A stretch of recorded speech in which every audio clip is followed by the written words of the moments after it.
What is up, everybody? Welcome back to MLB Swing for the Fences show here on Tuesday, July 22nd. 10-game baseball slate on tap. And as usual, joined on Tuesday by Steve Boyden, who seemed like he had a nice all-star break. Touched some grass, some dirt, Yellowstone, Jackson Hole, one of the most beautiful areas of the country. I'm not sure there's a huge overlap, Steve, between the nature enjoyers and the DFS MLB grinders, but I am one that overlaps into both, and I was jealous of your vacation. Looked like a good time. I'm sure, though, you're ready to be back in the city and grinding some DFS as normal. Steve, how you doing on this Tuesday afternoon?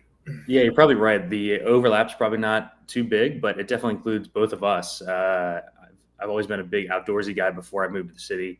Hadn't been out to that part of the country, and it was awesome. We had a great trip.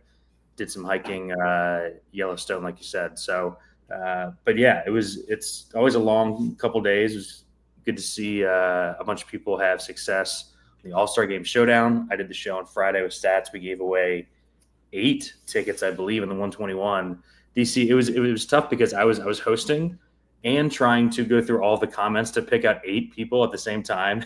Yeah. So it's tough, but yeah, it was a good weekend. We got good slate tonight with a lot of really good top end pitching. I know that I checked out your article on the site. Not really a shocker. We're on the same arms per usual. So it's a good slate overall. I'm excited to get into it. Yeah, no disclaimers before we talk of the big T. Well, I don't have any facts to back this up, but here's a belief. No, we're looking at the same numbers, so we do often come to a lot of the same conclusions. Yeah, Uncle T, we weren't going to invite you on the hiking trip. We wouldn't want to stop every 5 or 10 steps for you to catch your breath. So no hiking for Uncle T. 10 games to talk about it. I'm with you.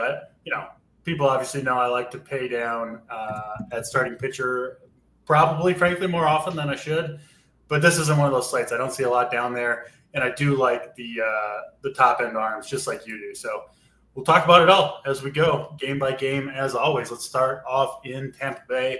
Should be one of the better hitting environments of the slate. Is it safe to say always in Tampa Bay? I think it's pretty much safe to say always in Tampa. It's always hot. It's always humid. Seems like the wind is usually blowing out, and this is going to play like a home run friendly park, especially for as long as they play there. No difference tonight at all. Potential delay in this game. Looks like some precipitation in the area, but they do always seem to get these games in. So I'm always kind of on board with the Rays when they're facing frankly a really mediocre pitcher in Davis Martin. Rays didn't quite come through last night, but I'm perfectly willing to go right back to the well with this team. Looking at the lefties in particular, I think Aranda, one of the better plays on the board, and then Drew Rasmussen will go for the Rays. Have you seen? I didn't check his prop, but he was like on a very short leash. They were kind of using him as an open, like a kind of a between an opener and a starter. So not sure what his prop's looking like. Obviously, the matchup is good against the White Sox. As of now, Rasmussen not really on my list, but maybe you could convince me otherwise. Steve, what are you looking at between the Rays and the White Sox here in Tampa? Yeah, first note is they did bump this game up half an hour, so this is now 7:05 instead of 7:35. I assume that's because they've got weather people looking at it, and they're more confident in getting the whole game in starting a bit early. So I do like that. I was pulling up Rasmussen's updated props while you were talking. Over 3.5 Ks is minus 160-ish. There's no outs prop. I kind of need him to be cheaper to fire just based 3.5 is not enough for the fuckery that they've been doing with his pitch count. Like, they're saying that they're going to get him back to a full starter's role, but with the Rays, I kind of want to see it before I believe it, right? Just with the way that they've been handling him overall. At this point, with them moving the start time, I'm playing this as if it's going to play fully. And I'm with you on the Rays. I don't think we have a lineup yet because they put Brandon Lau on the IL today. And I know that Ha-Seong Kim left last night as well. Actually, we just got the lineup as we were talking. Kim is not in there. So a little bit of a watered down lineup, but the top 5 6, still really strong in this spot against a pitcher who's coming off of the IL. So I'm with you there in this weather. I don't want either arm. The only issue with the top of this order, DC, is just the price tags. Since they've been so good against right-handed pitching, the price tags are up, and I'm with you. I do want to be spending up at pitching today. So I think it's a good spot.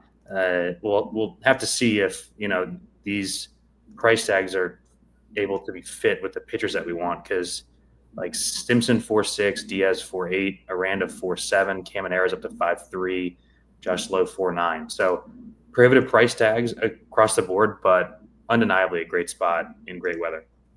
Yeah, tons of upside for the Rays here, especially with the home run ball. So certainly a team to include if you're playing multiple lineups. I'll probably get one Rays stack in there myself. They do look like one of the better options. And yeah, in this slate, 8,400 for Rasmussen. Like, you're not really getting a price discount even with the pitch count concerns, right? So I think that's kind of the level of pitcher he is if he's a full-time pitcher. I'm kind of out on that. Sounds like you're the same way.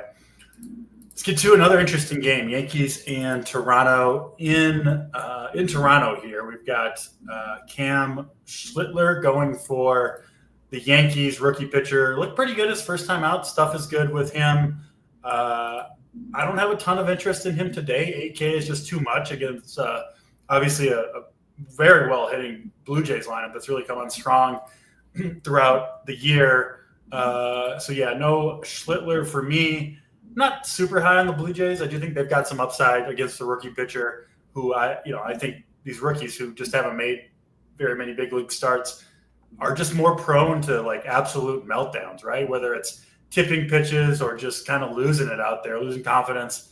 I do like to target these guys a little bit, even when they're talented, like Schlittler clearly is. But the Blue Jays aren't the highest on my list. I think more of a secondary stack for me. On the other side, long since his rookie days, but obviously another talented pitcher, Max Scherzer, but not the pitcher he once was. Clearly, still, he's not like the true kind of bums that we sometimes see pitchers hanging on to, at least not quite yet. Yeah. But I've talked about it in all of his starts that I've done shows on, Steve. Even in his heyday, Scherzer was a pretty good guy to target with left-handed power. He's always been way better against right-handed hitters than lefties. And even when he was winning Cy Young awards, I would often play lefty power against him and get paid for it. And now with the diminishing stuff, his numbers, I saw you posted in Discord too, against lefties are kind of alarmingly bad. He's not getting the whiffs anymore, and he's always given up a ton of hard contact, pulled fly balls. These Yankees lefty bats, these power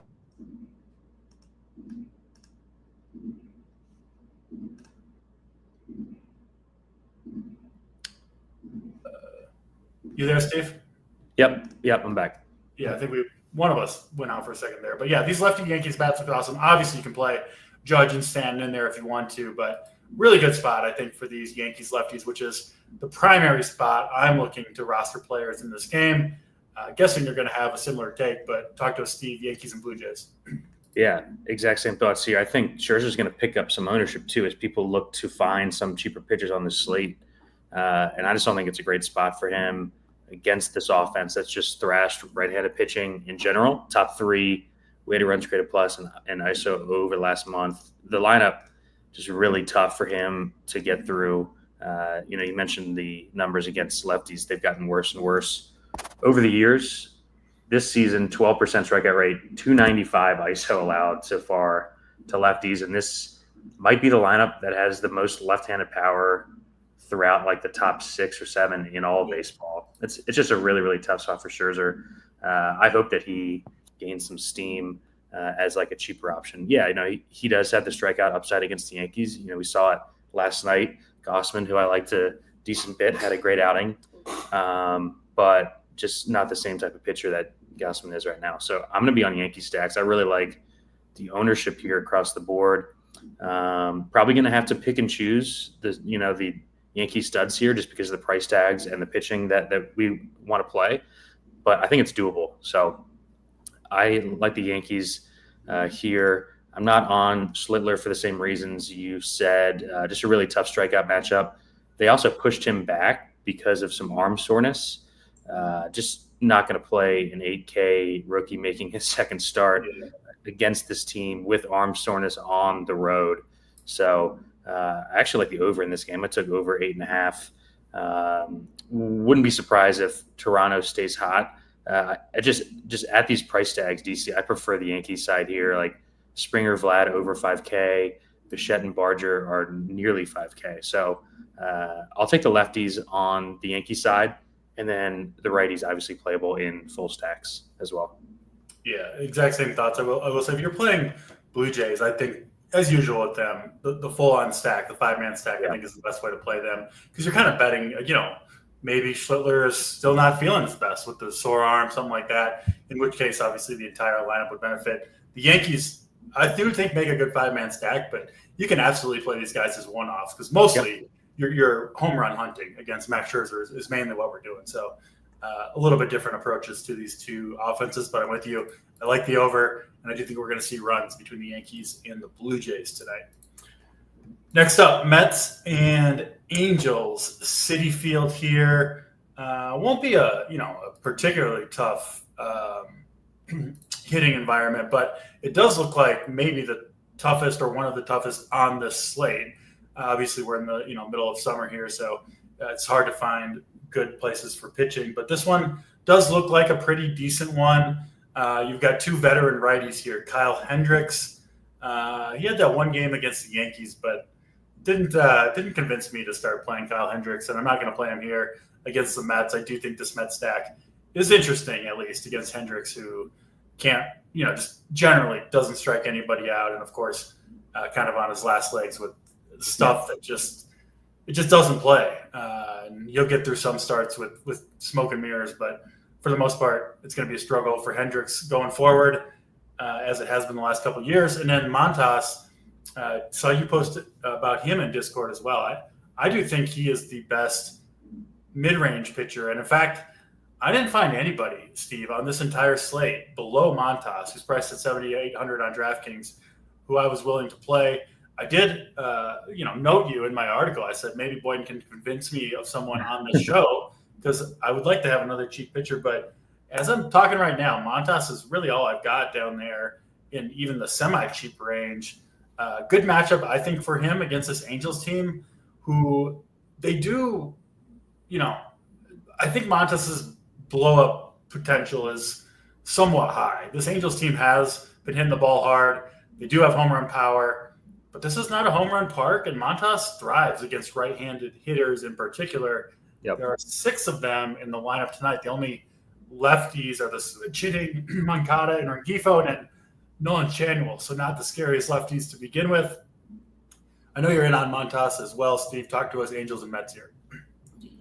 Yeah, it's all Mets for me here. I like the bats on the Mets side, but we can get to them later. I was really struggling to find anyone in the pool that I wanted below Gilbert, and Montas is my preferred option too. Our guy Captain's got a good projection on him. I like that. And I do like him as a pivot to Scherzer, who I think is going to be maybe twice as owned as him. That's crazy. That's crazy to me. I would way rather play Montas straight up. Yeah. He's in a better park. He's not facing the Yankees.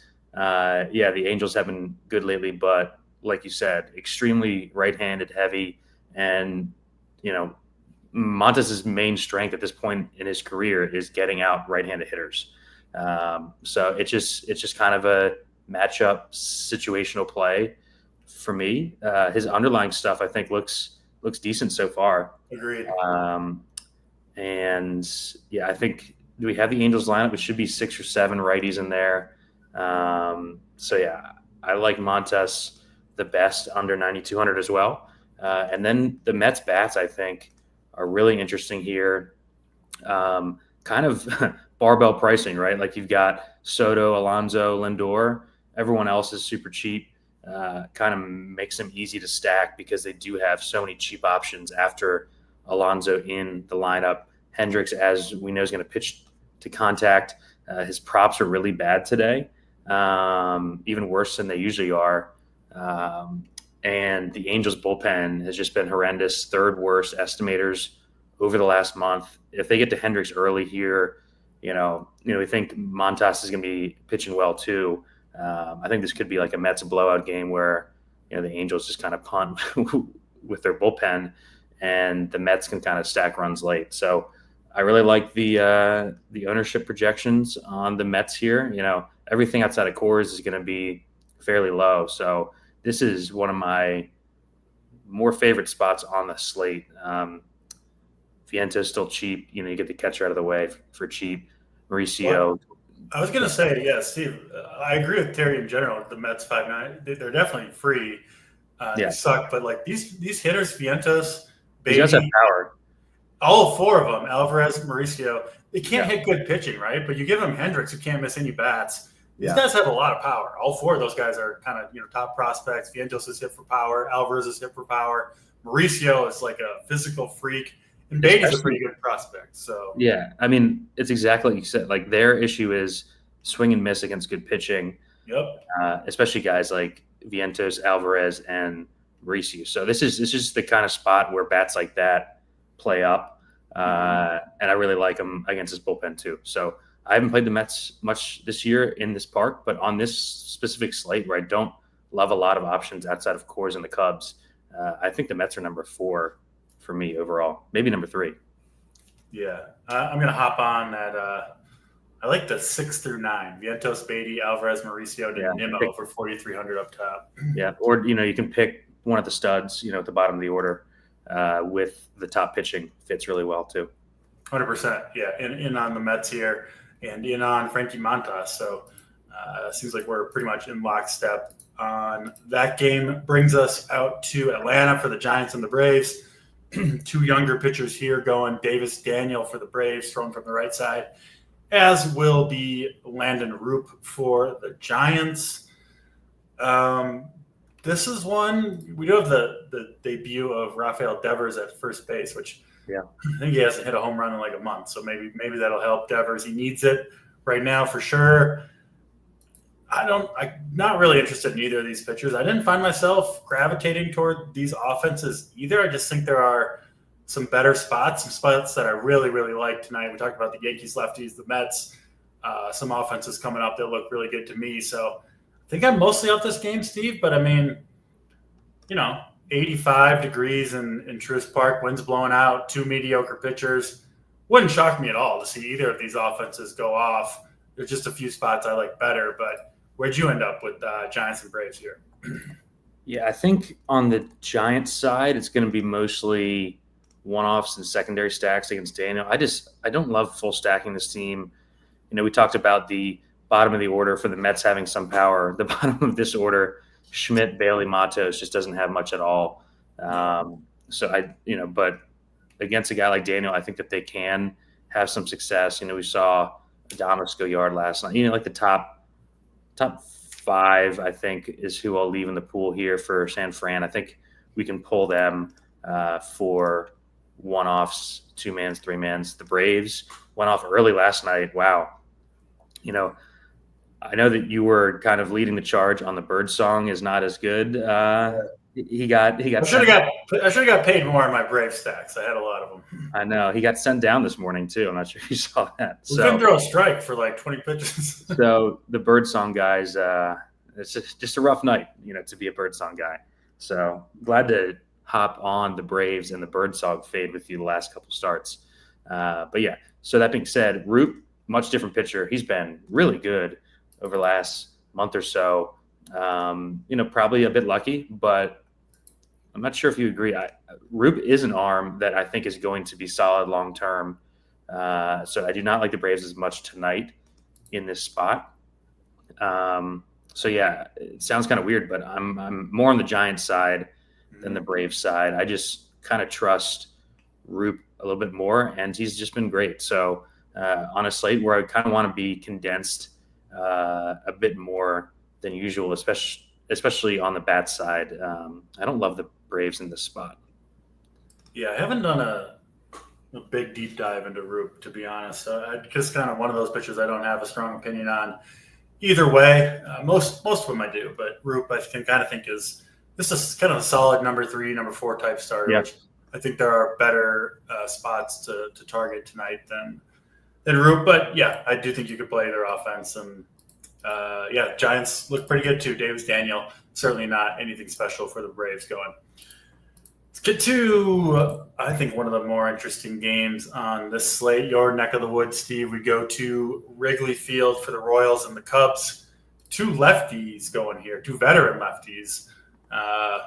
Matt Dubois, well, he's like a legitimate veteran. And then you have Rich Dick Mountain Hill making his return to the big leagues. He is 45 years old, Steve. This is his 14th team, I saw. 14th team.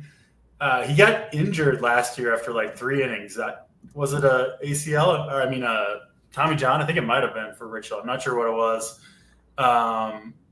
But he's back, starting for the Royals here. And man, this spot for the Cubs looks so good to me. If you look back, we have to go back to 2023 to get any sample size on Rich Hill. He was hammered by right-handed bats. Absolutely destroyed. Absolutely destroyed by righties in that year. You got this Cubs team. I mean, they've got several lefty mashers in there. Like Nico Horner, I wouldn't necessarily qualify him as that, but like the Cubs move him up to the leadoff spot against lefties every time for a reason, right? He puts good wood on the ball against lefties. You got Suzuki, who's just killing it, especially against lefties. Carson Kelly, long history of demolishing left-handed bats. Swanson is the same thing, way better against lefties. Matt Shaw coming into his own down at the bottom of the lineup. Even old man Justin Turner. I mean, he kills left-handed pitching, and he's 2,100. Ian Happ's in there. And then, I skipped over the 2 MVP candidates, Tucker and Armstrong, because they swing from the left side. But, obviously they're pretty good plays against Rich Hill too. Then you got wind blowing out to left field. It's hot. It's humid in Wrigley, which sets up just perfectly. If you look at what Hill did poorly then, even beyond just sucking against right-handed batters, it's pulled fly balls, a ton of pulled fly balls from right-handed bats. I think it just sets up perfectly for the Cubs. And I'll end my rant here in a second. Finally, Steve, Rich Hill is one of the easiest pitchers to run on in baseball in 2023. Gave up 25 stolen bases, 16 more stolen bases in the minor leagues in very few innings before getting called up. Cubs love to run at home, too. Most of these guys I mentioned, Horner runs, Tucker runs, Suzuki can run, Crow Armstrong steals, Swanson can run, Happ can run, Matt Shaw down at the bottom, kind of quietly, has like 15 steals on the year. Yep. This looks like the spot of spots for me against the Cubs. This is where I'll make my biggest stand tonight is on this Cubs team. Boyd versus the Royals. I'm mostly just kind of skipping it, but I do think, some of this right-handed power, India, Witt, Salvador Perez, looks pretty good to me against Boyd too. But it's the Cubs here for me, my favorite stack of the night. And hopefully old man Dick Mountain won't pull a gem out of his ass, because I'll be very, very heavy on the Cubs tonight. Over to you, Steve. Yeah, same. I mentioned 14th team. If anyone in the chat knows who that tied for most teams ever, it was a pitcher that pitched, I don't know, maybe 10 years ago. Fire in the chat. Saw it earlier today. It's a fun story that he's back, but while it's fun, it's not going to. It's fun for us. It's fun for DFS players. Take advantage. Fun for us to aggressively attack him with bats as long as he starts. What a tough first spot for him having to come here. It's 85 degrees right now. Wind right now is blowing right to left, but that can change just a little bit and just be blowing straight out to left. If this wind was a little bit different, I think these guys would be way owned. But since it's not, I'm seeing everyone under 10% besides Horner and Carson Kelly here at DC. They're my top stack as well. Just love the spot up and down for all the same reasons that you did. And then one additional thing is a lot of those guys that you mentioned, DC, this is like the cheapest that they've been all year. The Cubs have been super expensive across the board all season. Horner, Kelly, Swanson, all under 4K now for the first time in a while. Kind of coincides with them being at home in this spot. It's just a nuts spot. Like you said, all these guys are going to run except for Turner and Suzuki probably. It's just a great spot overall. I love it. I'm going to lean into it. It's my favorite spot on the entire slate too. I like the team total as well. The Royals, their bullpen was doing well at the start of the season, kind of quietly. Fourth worst bullpen estimators last 30 days behind Rich Hill here. So, yeah, here we go. Edwin Jackson is the other guy to pitch for 14 different organizations. Flash in the past. But yeah, Can you go back? I want to stack against Edwin Jackson too. Yeah. We need to get Edwin Jackson back in the DK pool. And then Boyd. I think he's just a little priced up for the upset. Like he's priced really close to a lot of arms that we're going to talk about that I just think have 30-point upside. And I'm not sure in this weather against a team that doesn't strike out, I want to be paying $9K for Boyd here. So I'm off of Boyd. He missed my pool. With you on a couple of the Royals guys, Witt, Salvi, guys like that. But yeah, it's all Cubs bats for me. I've jacked up the projections in Saber on basically all of them except for Turner and Happ, because Turner is going to come out of this game when old Dick Mountain does, and Happ I think is just a bit overpriced relative to where the rest of the team is priced. Right, like he's 4.5. Say is 5.1, and then if you're going below that, I want the guys who are going to steal bases. Happ hasn't been running too much this year, so yeah, it's wheels up on the Cubs. Trying to convince someone to go to the game with me, but I might just go by myself, DC, just to see our top stack against. Go sit in left center field and catch a home run ball. Yeah, get some bleacher tickets. Bring your glove, because hopefully they'll be flying out there in a hurry. So, yeah, I've never gone to a baseball game solo. I'll definitely go to a bar or whatever, but never done the solo baseball game. But I did when I first moved here, and I didn't know that many people, and I just wanted to see Wrigley. Mama Rocks, don't be afraid to play the power lefties on the Cubs either. Yeah, 100%. That's Cubs. We're both in and prepared for long warning track fly balls to left field, which will be extremely tilting when it happens, but we're here for it. A's and Rangers up next. We move westward to the Walmart building that the Rangers play in Arlington. We've got two righties here on different ends of the pitching talent level. Jacob deGrom, who I think is the safest pitcher overall on this slate, pitching in this stadium.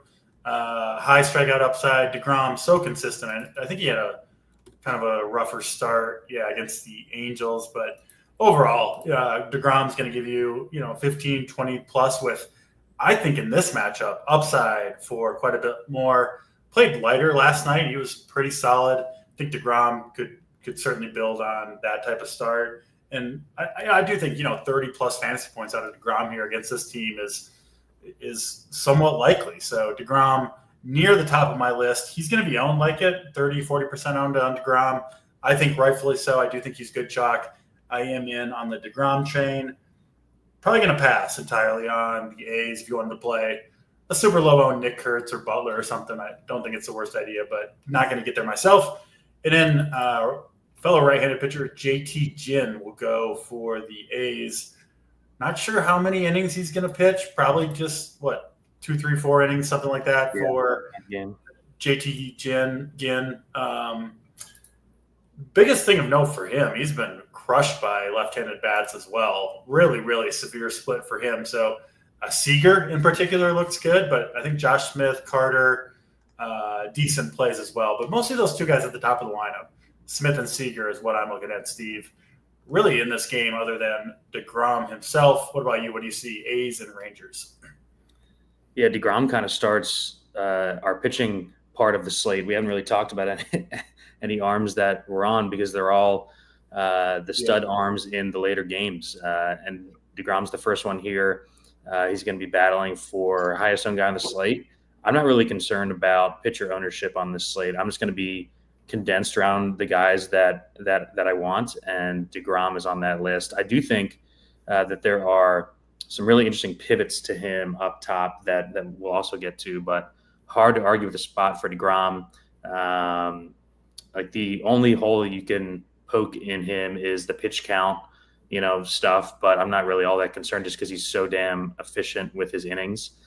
He projects great.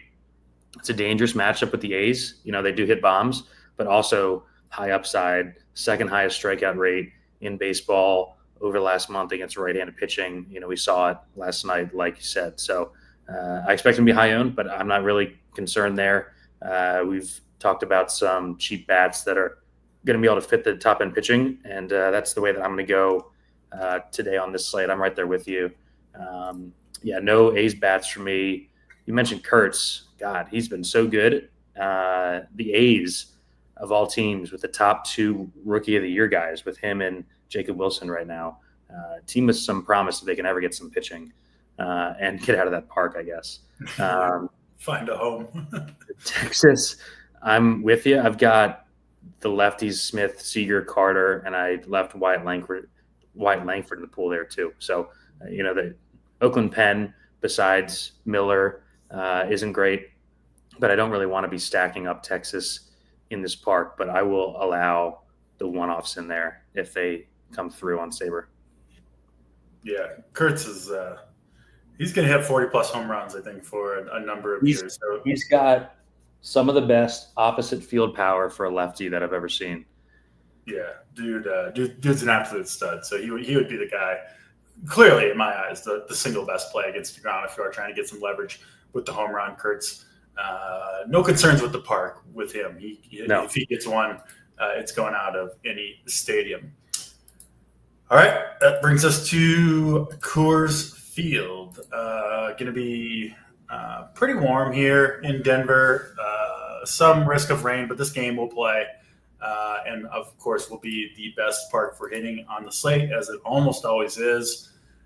We've got 2 very, very poor pitchers going here. Steve, the line of who I won't play against the Rockies is, it's. Have you drawn it with Eric Fedde?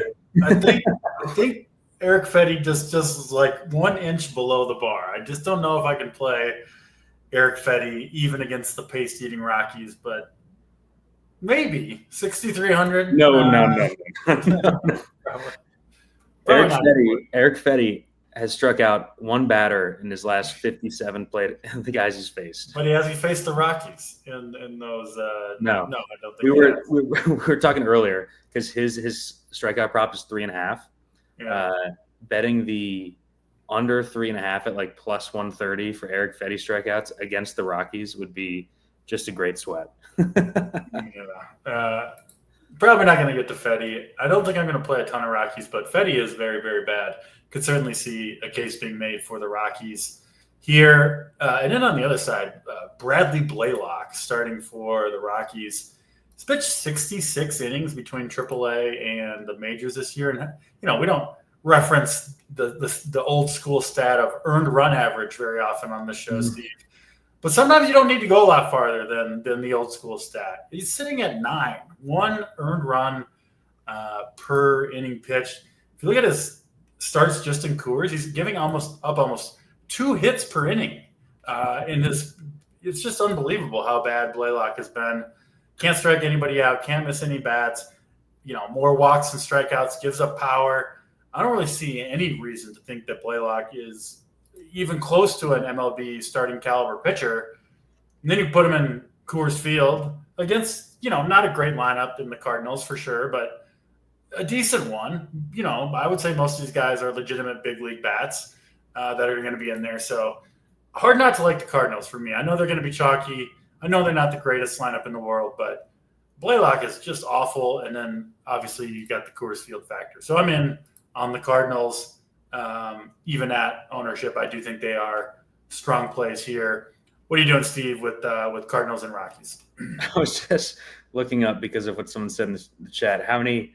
Yeah, McGreevy got 1K in 7 innings last night against the Rockies.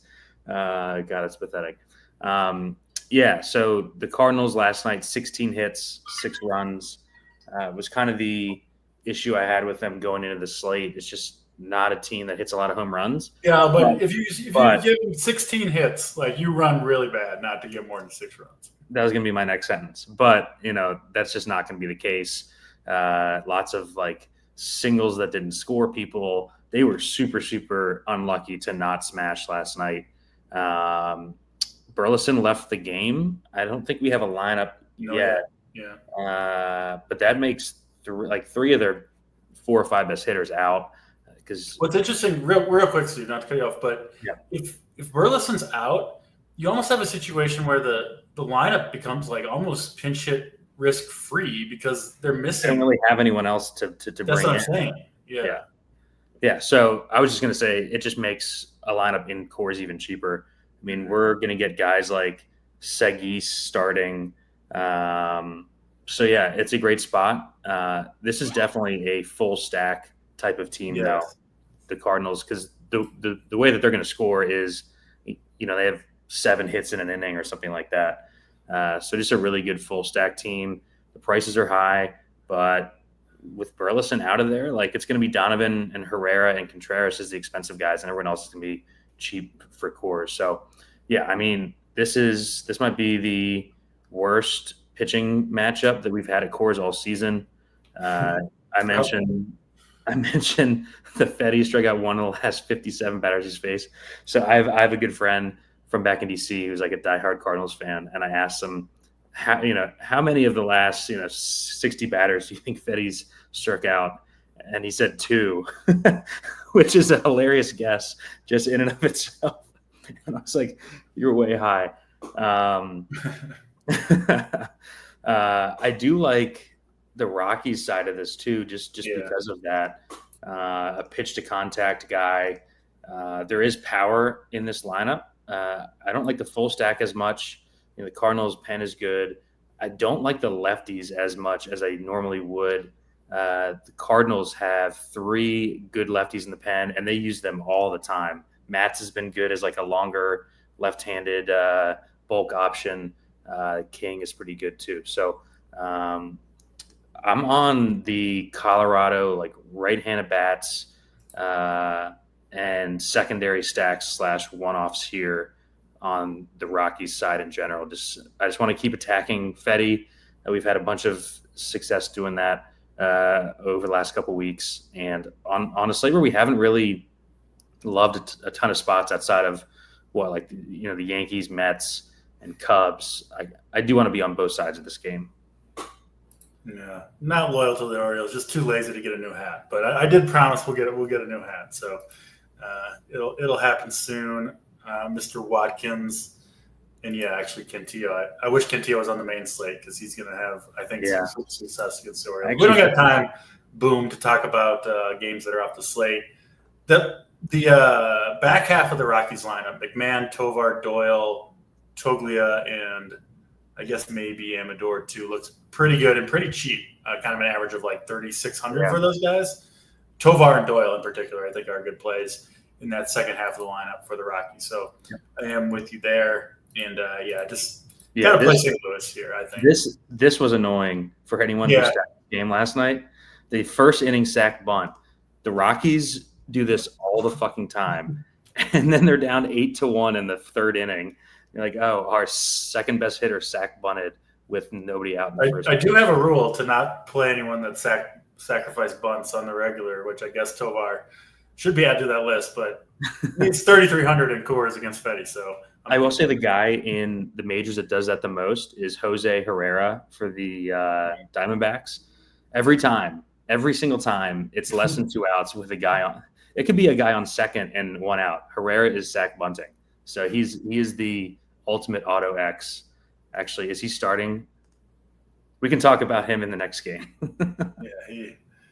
He is starting, hitting 9th. So Jose Herrera, don't play him down there at 2,200.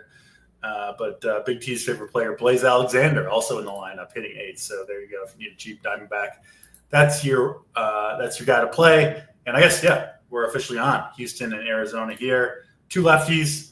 Framber Valdez, who's obviously been awesome as always, coming off a big outing against the Rangers. He's had another just terrific season from Valdez. Not my favorite spot for him here. I do have him ranked below the other pitchers priced in that range personally.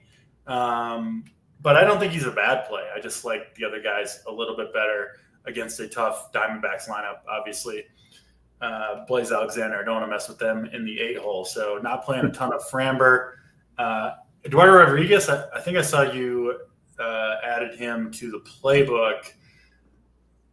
And I don't really see it with Rodriguez here, who I don't think is all that good anymore. Has had 2 bad outings in a row. Gets this all right-handed Astros lineup that I know is missing some key bats, but I still think there are better spots. I mean, I just like Montas way more than Rodriguez and the expensive guys. So I'm off Erod. We'll play some Cam Smith, some Yainer Diaz, some Christian Walker. Caratini, I think, looks pretty good. Bryce Matthews, he had 2 home runs last night, I think. He's second base eligible at 2,100. He's interesting. So I'm actually on the Astros side of this game, Steve, but I'll let you make the case for Erod if you're inclined, and then obviously talk about Valdez and the D-backs as well.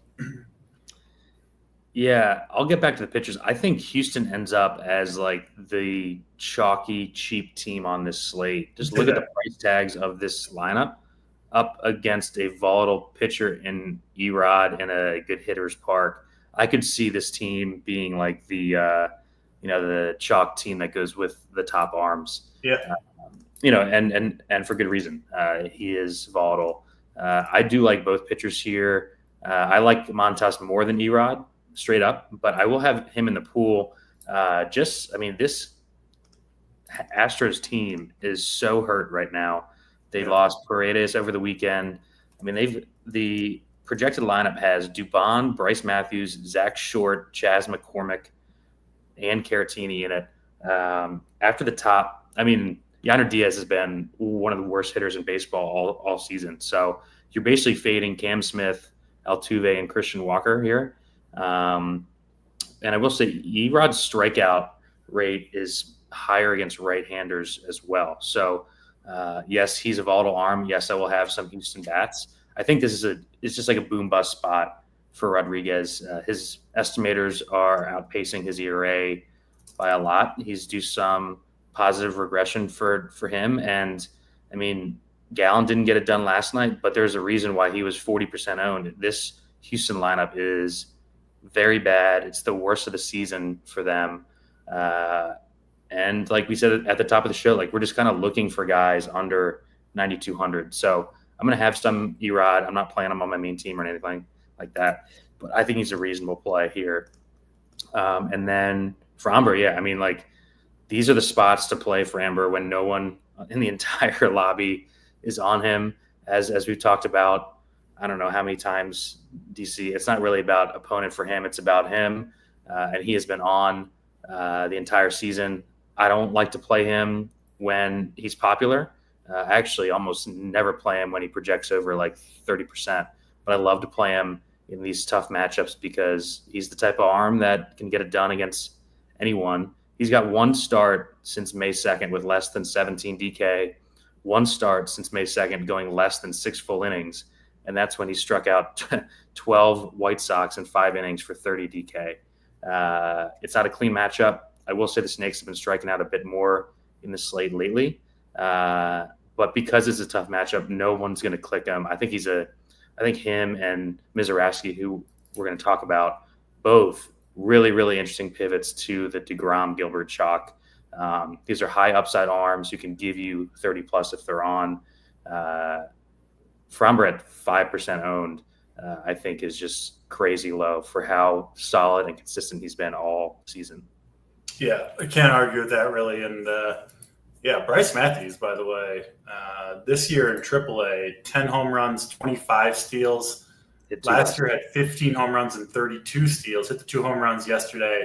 Looks like he's got a legitimate power speed combo. Yep. High strikeout rates, but I do think he's a pretty high upside play at 2,100. And with all the injuries, probably gets to play the whole game regardless. So, obviously did that against the righty Gallen yesterday, but I do think Matthews, pretty interesting play down there at 2,100 if you need a little savings at second base, which is kind of a tough position to fill anyway. So did want to give him a little bit of a shout out there. Let's move to Seattle. 2 games out on the West Coast, Seattle and Milwaukee. The first one we'll talk about, Very interesting pitching matchup here. You've got Logan Gilbert going for Seattle. Hasn't been quite as effective since coming back from the injury. He missed almost 2 months, missed all of May and then some of June and April as well. He's still been good, and I don't really think there's anything wrong with him right now, but not quite as sharp. Has me a little concerned, especially going up against Milwaukee. He's won 11 straight games, does a pretty good job making contact. And yeah, Gilbert projected, I think, to be the most popular or perhaps second most popular pitcher, kind of with DeGrom, right? I think both those guys are going to be 30 to 40% owned. I like Gilbert. He certainly makes a cut for me. But I do like DeGrom quite a bit better, frankly. I think he's the better pitcher between the two, and I think the matchup is better. So I'm on DeGrom over Gilbert if you're choosing between the two. And then the pitcher on the other side, Jacob Misiorowski for the Brewers. For those that don't know, he was selected to the All-Star game despite very few innings. And his stuff, I mean, he has to show more consistency, Steve, to be put in the same conversation as Skeens and Skubal. But man, his stuff is already there. I think that part of it is undeniable. For the upside is there for sure. Yeah. If you look at something like Stuff Plus, Location Plus, I look at that. It kind of ranks pitchers on their overall stuff, how it moves, the velocity, the spin rates, and in location, how often are they able to hit their spots. Misiorowski ranks number 1 in baseball over the last 20 innings that he's pitched. The rest of this list is Christopher Sanchez, Zach Wheeler, Jacob deGrom, Schwellenbach, Yamamoto, Skeens, Crochet, and Skubal. So it's not a list. It's not my list. And it's not a list you can fake your way onto. Misiorowski is, I think, one of the best pitchers in baseball right now. And he hasn't those are all 10 to 12K pitchers every slate too. Yeah, and Misiorowski hasn't, it looked like he might have trouble with command and control since he's coming up, but that hasn't been a problem for him, even down to the underlying metrics. He's throwing 58% of his pitches for strikes. That's a very, very high number. I think maybe top 10 percentile, something like that, in all of baseball over, a small sample size. But he's looked awesome, and this matchup is great too. I mean, Woodruff got, what was it, cramping he got last night? I mean, he was absolutely cruising. Like, he was going to go all 9 last night. Yeah, I mean, he might have put up 40 against Seattle. Misiorowski, I think, is as legit as they come. And I don't know why, honestly, but his projection is just too low, I think. He's going to be, 10% owned because of it, it looks like. Mm-hmm. I think, given the ownership, he's my favorite pitching play on the entire slate at 10.3K if we really are going to get that ownership discount. This is a great place to pitch, and it's a high strikeout matchup against Seattle. I think his upside is through the roof. We already saw it last time out against the Dodgers. 12 strikeouts against the Dodgers, 36 DraftKings points. I think he's capable of doing it again, and potentially, I mean, you're not going to call for more than that as a prediction necessarily, but he is, no question in my mind, one of the highest upside arms going in baseball right now. A little bit of concern on the duration. I don't think you're really ever going to get more than 6 innings out of him, but you get double-digit strikeouts, that's good enough. So I'm in on the Misiorowski train, in on Gilbert as well, but if I'm choosing between the two, I do think Misiorowski is the better play considering ownership tonight. No bats here for me. Steve, over to you for Seattle and Milwaukee. Yeah, no bats at all. For me, I'm on both pitchers. Gilbert, I'll start with him, and then we can go to Miz. He's only pitched once at home since he came back from the injury. I'm with you. He hasn't looked as good since coming back, but man, his numbers at home are like legit best pitcher in baseball type of numbers. Like you said, he's facing the Red Hot Brew Crew. Not really that concerned about that in this park. It's just a good tag for his duration and upside, right? Like, you're getting 6-7 innings from Gilbert here. So I do like him. Have no issue with the projection or the ownership. Going to have a ton of him here. And then, I echo all the things that you said about Miz. It was encouraging that right before the break, he got up to 91 pitches in 6 innings. I think that's probably his ceiling for both of those. But, when they called him up, they were pretty far back in the division. Now they have the best record in baseball, like this is time for the Brewers to go after it. If he's in a pitcher's duel with Gilbert, it's 1-1 or whatever, they might let him go. Who knows? I mean, my only issue with him is the duration concerns. But man, if he has the. I mean, remember he's got what does his manager say? He's got like ooze all over him because he's got ooze all over him. I love it. Like the reason the projection isn't good is because like over 15 and a half outs is plus 160 on DK. I kind of think that if he's going well, that they let him start the sixth inning in more games than not moving forward, just because of where they are in the race. I feel like the Woodruff coming out early is holding Mizorowski's prop and projection back when I don't really think it's an issue. I bet over 15 and a half outs at plus 160. I think he pitches well. If he's cruising here, he's not just going to get pulled. I really like him here. Like if the last start is his new normal, 90 plus pitches, then he deserves his price tag. He's going to pitch more than 5 innings. He's a guy, like, he's just going to be a guy that we're going to want to play every slate regardless, because he has 30 plus every single time in him, especially in this park. So yeah, I mean, I think him and Framber are both incredible tournament plays. Everyone's going to have the DeGrom Gilbert combo. These guys have just as much and more upside than both of those pitchers. I mean, the reason that most people are on DeGrom is because they're referencing Mizorowski's pitch count concerns. DeGrom has the same pitch count concerns. If DeGrom has a long inning or two, he's not going 7 innings. He's run pretty hot. I think Mizorowski's got just as much upside as DeGrom here. I think he has a better matchup than DeGrom. I think DeGrom's facing a much better offense in a better hitter's park. So I'm with you here. I'm kind of tentative because of the props, but I think that's why he's so low owned. And this is just a guy that, I mean, I'm with you. I just want to keep buying on, and it's just a great spot. So because they're coming out of the break and people aren't exactly sure what his true pitch count upside is, I think people will be scared to click it, and I don't want to be scared. I want to be ahead of that. If we knew that he was throwing 95 pitches here, he wouldn't be 12% owned on the slate. Yeah, we're trying to win a GPP here. Take the kid with the rocket arm that people are afraid to play for whatever reason, in a great strikeout matchup in a great park. At low ownership, got the gooey stuff. Come on now, people. Mizorowski, jump on board. It's going to be a good night for the Brewers fireballer.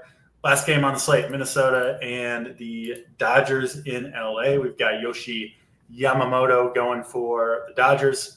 Very strong season for him. No real reason to expect anything other than that to continue going forward. And, I think a solid matchup here against the Twins, I would say. Kind of a middle-of-the-road type of matchup for Yamamoto, who I do think is a good play, but I do have behind DeGrom. I have him behind Mizorowski, and I have him a little bit behind Gilbert as well. So I'll probably play one share of Mizorowski on my 5 DraftKings teams. of Yamamoto on my 5 teams. This kind of neutral on him, especially at pretty high ownership. And then, Woods Richardson against the Dodgers. It'd be the usual suspects for the Dodgers that I want here, particularly, of course, Shohei Ohtani, who is one of the best one-offs on the slate, in my opinion. You can go to other guys in this lineup if you want to, but he's the one that I'll be personally trying to get into my lineups. Your thoughts here, Steve? Twins and Dodgers. Are the Dodgers the Braves of last year offensively? We just want to. I stopped playing Mookie. I haven't played Mookie Betts in a long time. I just stopped with him. I was on this show on Friday, and I was like, "Look at the price tags for all these Dodgers. They're so fucking cheap. We have to play them." And I think they had 2 hits. It's a good spot here again. Like, the Dodgers just have I swear they just face teams number 4 and 5 starters every day, because I'm just constantly playing the Dodgers. I'm going to play them again here. The price tags are just too good. Like, you can 5-man the Dodgers, like the heart of the Dodgers order with top pitching at home against Simeon, Woods, Richardson, who, he's had a good couple of outings, but I think we're both on the same page. It's not something that is going to continue for him. So yeah, I like the Dodgers here. Yamamoto, he's been pretty volatile, which is fine for us. Like, I want the upside that he brings mixed in, and that's exactly what it is. Like, his season-long numbers are dragged down by like 3 really, really bad starts, but the upside, the duration upside, is crazy. He's basically the only Dodgers arm that they'll let go deep, and I think he does that here. His props are better than Jacob deGrom's in the market. They're kind of sneaky great. Over 6.5 Ks is -140 on DK. So yeah, I mean, this is just such a strong top end pitching slate, which is why it's really hard for me to go below Gilbert too much on this slate. Like Miz, Framber, deGrom, Yamamoto, Gilbert, I think we get multiple 25 pluses out of that group. So if you go below those guys, like your guys have got to get 15 plus, or else you're just drawing pretty stone dead. So I'm on Yamamoto here, tentatively again on the Dodgers. And yeah, that's about it. Yeah, makes sense. We're on the same stuff for the most part on the slate, but let's go back through it. Then we'll get out of here. We'll get into Discord, answer questions, take a look at the weather, get our lineups in, get our cores in, all that good stuff. We've already got the playbook up that you wrote earlier. My article cheat sheet is up on the site as well. But yeah, for now, let's go back over pitching. You kind of talked about who you like, but if you had to narrow it down to 2, your favorite pitching combination on DraftKings today, Steve? I think it might just be the 2 arms in Seattle. I know that the chalk combo is going to be deGrom Gilbert. I kind of like taking the upside swing on Miz for only 500 more with the same pitch count concerns as deGrom. So I think it's going to be the combo from Seattle. I'm with you. I like both those guys a ton. Mizorowski is my favorite pitcher of the day, especially if the ownership holds true on the projection there. Absolutely love him. I like Gilbert too. deGrom and Miz is my favorite. And then I do think we should mention both of our favorite cheap pitcher by a decent margin, I think, is Frankie Montas. And you did not talk me onto any other cheap pitchers on the slate, Steve. So I'll stick with Montas if I'm going cheap. I almost talked myself onto Eric Fetty, but I came to my senses. I'm not gonna imagine playing Eric Fetty and he gets like 4, and then all these top pitchers that get 30. Well, when he gets 20 against the Pace Eaters, I at least want credit for mentioning his name, even though I'm not playing him myself. No dumpsters today. That's right, Uncle T. We're playing the prime rib tonight of pitchers for sure. Steve, 3 favorite stacks on this 10-game slate. I'll leave you the Cubs. I really like. Who's I going to go to? I really like the Mets as like not an owned stack. Looks like everyone. We just got a big ownership update on Saber because we just got the Cardinals lineup. So I'll go with the Mets, and I think the sneaky one's going to be the Yankees. I really like the Yankees lefties. Just going to buy into the fact that 40-year-old Scherzer, his stuff is diminished against left-handed power. Yeah, that's kind of similar to the conclusions I came to. The Cubs are my favorite by a lot, frankly, against Rich Hill. Talked about all the reasons. Mostly the righties, but I do think their entire lineup, frankly, is a good playable and good plays against Rich Hill. And then I'm going to join you on the Yankees, lefties in particular, against Max Scherzer. Again, we talked about that game in depth. Yeah. I do think the Yankees are going to hit some home runs off of Scherzer, get some leverage too. Looks like Scherzer could be somewhat popular tonight. And then I will throw in, I guess kind of a cop-out, but I do like the Cardinals. Blaylock in Coors Field is just too bad for me not to be in on Cardinals. No Burleson, but a team that's got a lot of injured dudes, and I do think almost this entire lineup should be in there for all 9 innings, which I think makes the Cardinals very appealing for obvious reasons. For probably the first time all season, we've got half of a lineup in Coors under 4K, and it's not Colorado. Against, a true gas can in Bradley Blaylock. They all are for the Rockies. One of the worst pitchers in baseball right now. I think he's got to be even a level worse than, the rest of his teammates pitching in Colorado. Yeah. No Don draft today. We got to get to our lineups, but give me one player that's going yard tonight, Steve.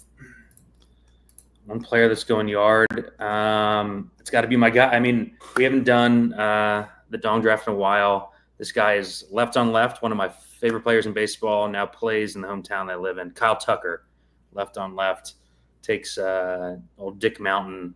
We get a Horner walk and a steal, and then a Kyle Tucker 2-run bomb.